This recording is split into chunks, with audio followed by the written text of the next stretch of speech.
and the patterning very centered and symmetrical.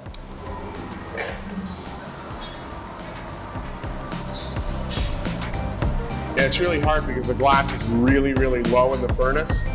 This is probably a third less than I would normally gather.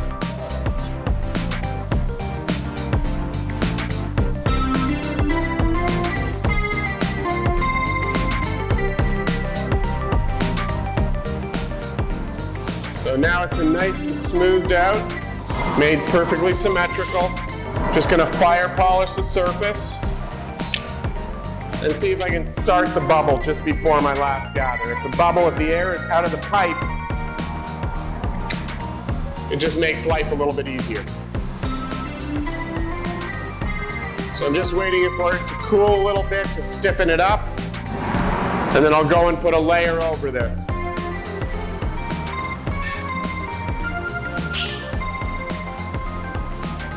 Okay, so I'm going to put the cover gather on.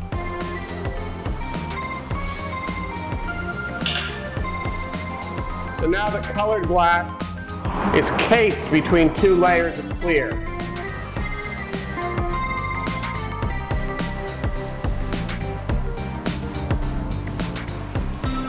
I want to make sure this outer layer is nice and symmetrically distributed around the inner layer.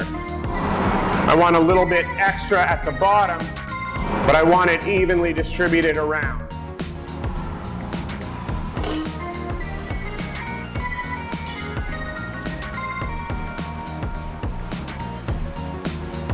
And I'm using the wet newspaper to shape the piece.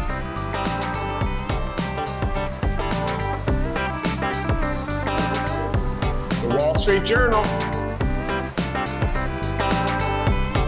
The price is right, it's flexible, and you can tailor them a little bit to the type of work you're doing. Whether you need it really thick, or really big, or really small.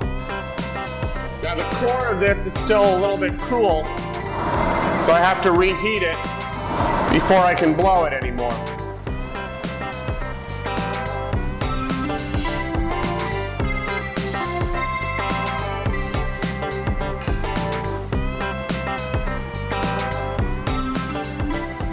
And because I want the bubble to be fairly round, I want to make sure that I have my exterior shape established before I begin the blowing process.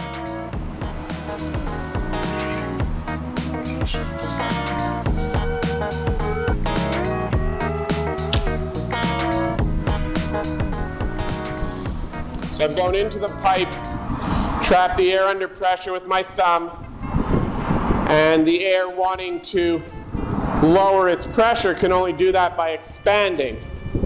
If the glass is soft enough, the air can expand the bubble. First I'm going to shape it and chill it a bit.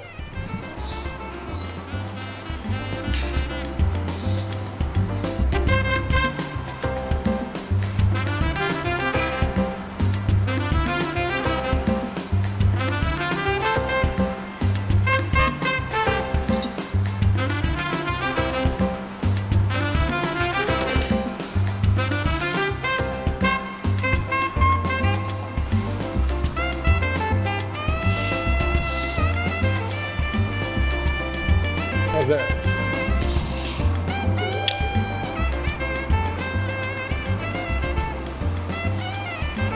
So I'm just going to fine tune the shape just a little bit, and then I'll transfer it so I can open up the lip.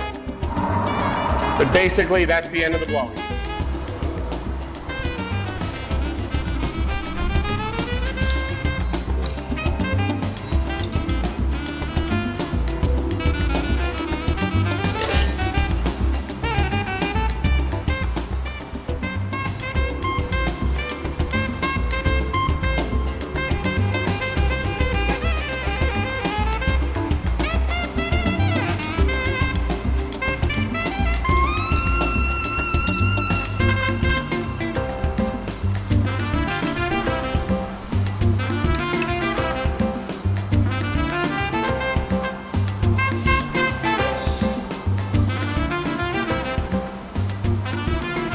That's lower than we usually drain it to change the pot.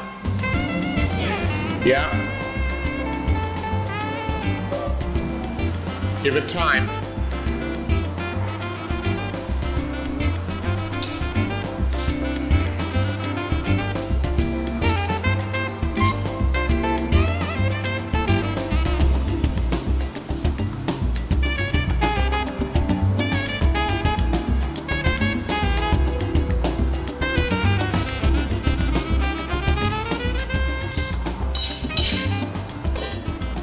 So the actual time spent blowing is a very, very small part of the actual process, but it is the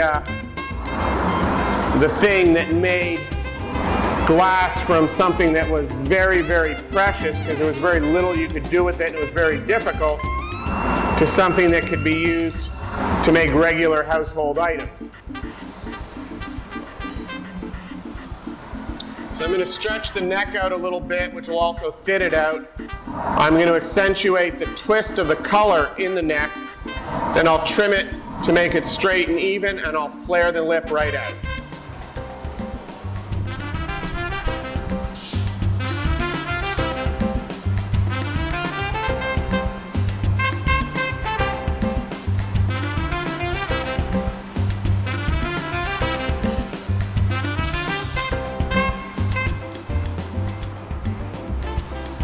I'm just changing the distribution of the heat from primarily in the body and the base, which is what it was on the pipe, to being the neck and shoulder and lip area.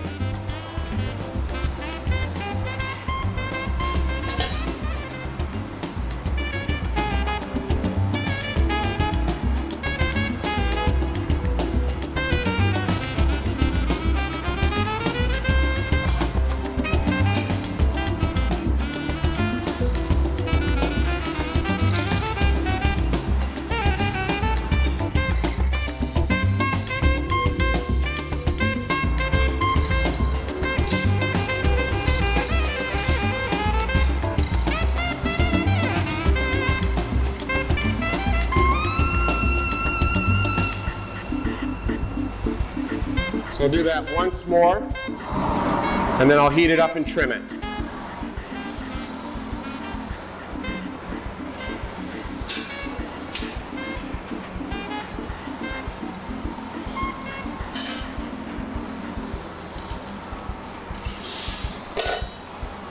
So I've got a nice tight twist on the neck, so when I flare it open, it'll have a nice spiral on it.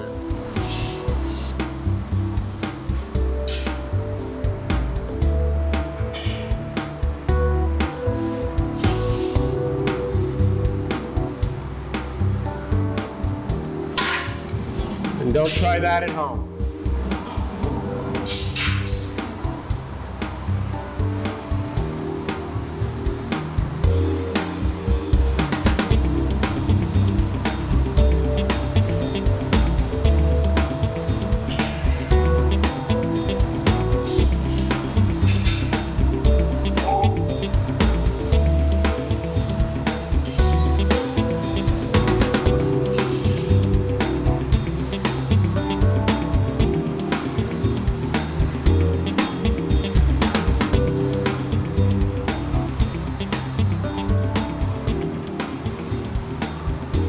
So I flared the lip open. Now I want to close the neck down so it's the right size for a stopper. And I'm very aware of the curvature of the shoulder, because that's an important part of the design to me also. If you don't have the right curvature, the piece just won't look right.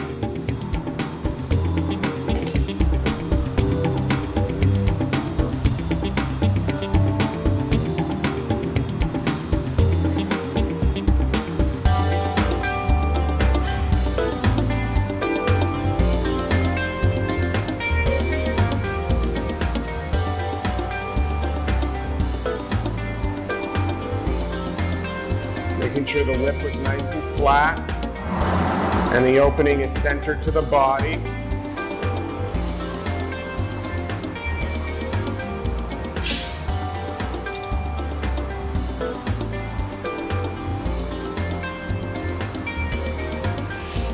And since I put the perfume bottles away upside down, I want to make sure the shoulder is not so warm that the piece will distort. And there is the perfume bottle.